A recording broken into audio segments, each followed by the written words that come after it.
మనకు చాలా మంది మెసేజ్ చేసి అడుగుతున్నారండి యాక్సెసిబిలిటీలో సర్టిఫికేషన్స్ ఎలా చేయాలి, ఏమేమి సర్టిఫికేషన్స్ ఉన్నాయని.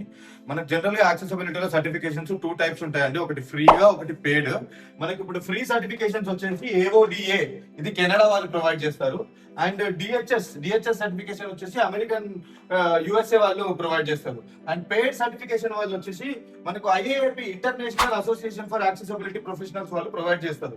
దాంట్లో CPAC, WAS, ADS ఇవి సర్టిఫికేషన్స్ అండి. CPAC అంటేనేమో certified professionals in core accessibility core competency, web accessibility specialist, accessible document specialist. అంటే వీళ్ళేమో డాక్యుమెంట్స్ చెక్ చేస్తారండి, వీళ్ళేమో వెబ్సైట్స్, మొబైల్ యాప్స్ అన్ని చెక్ చేస్తారు. అండ్ వీళ్ళేమో యాక్సెసిబిలిటీని కంపెనీలో సిస్టమ్ లెవెల్ ఇంటిగ్రేట్ చేయడానికి చెక్ చేస్తారు. ఇవేమో ఫ్రీ అండి, ఇవేమో పేడ్ అండి. ఇట్లాంటి యాక్సెసిబిలిటీలో సర్టిఫికేషన్స్, యాక్సెసిబిలిటీ నాలెడ్జ్ కావాలనుకుంటే ఛానల్ ని ఫాలో అవ్వండి. యాక్సెసిబిలిటీలో జాబ్ ఎత్తుకుంటే మాత్రం జాబ్ అని కామెంట్ చేయండి.